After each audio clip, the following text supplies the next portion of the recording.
En el punto 3 vamos a ver detallados las 5 partes que forman la estructura del plan general contable. Si alguien tiene más interés, como ya dije en los vídeos anteriores, tenéis el PDF del BOE, donde podéis ampliar mucho más cada una de las partes que vamos a ver. En este primer vídeo del punto 3 veremos la primera parte, que es el marco conceptual de la contabilidad. Bien, lo primero que os quiero indicar, aparte de las 5 partes en las que está dividida el plan general contable, tenemos la primera parte, marco conceptual de la contabilidad, luego tenemos las normas de registro y valoración de pequeñas y medianas empresas, porque me centraré sobre todo en pymes. Luego tenemos una tercera parte, que son las cuentas anuales, modelos de cuentas anuales de las pymes y contenido de la memoria de las pymes. Una cuarta parte, que es el cuadro de cuentas que ya introduje en el último vídeo. Y una quinta parte, que son las definiciones y relaciones contables. Bien, como también comento un poquito, las 3 primeras partes de la estructura del plan general contable son de obligada aplicación para todas las empresas, sean pequeñas, sean medianas o sean grandes, tienen que aplicarlas las 3. Tienen que seguir las mismas normas de normalización contable, sobre registro, valoración, etcétera, etcétera.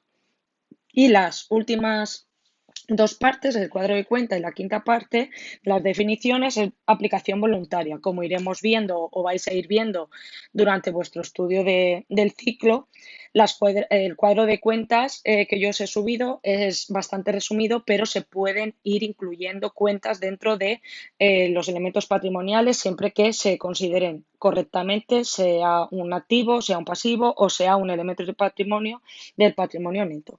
Bien. Vale, pues como hemos dicho, vamos a esta primera parte, al marco conceptual de la contabilidad.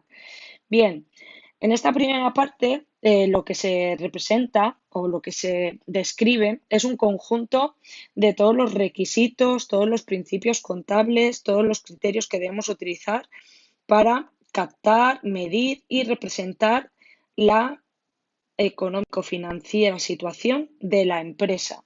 ¿Vale? Todos en ese marco conceptual nos van a decir cuáles son los requisitos y cómo se deben de registrar para que la imagen fiel, como ponemos aquí, ¿vale? Sea la correcta del patrimonio de la empresa.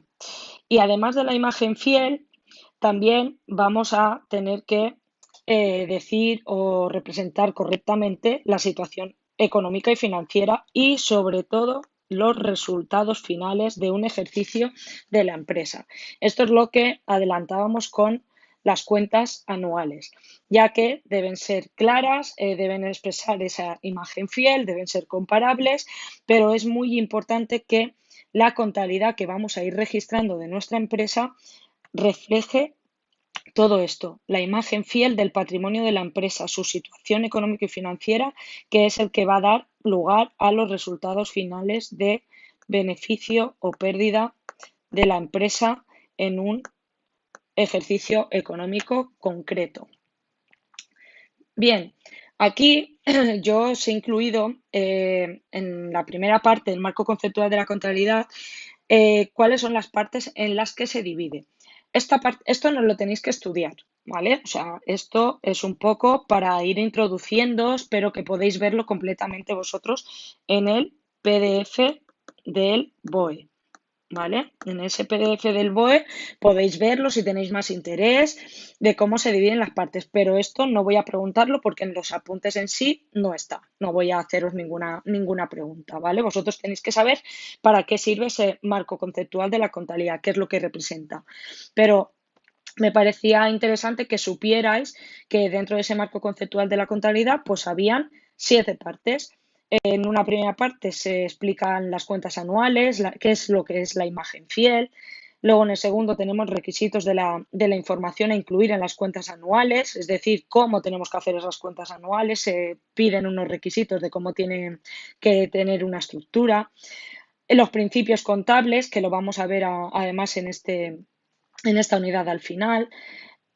elementos de las cuentas anuales, quién lo forma, los criterios de registro y reconocimiento contable de los elementos de las cuentas anuales, cuáles son esos criterios que debemos seguir, cuáles son también los criterios de valoración y cuáles son los principios y normas de contabilidad generalmente aceptados, ¿vale? Esa normalización contable que hablábamos al principio, ¿de acuerdo?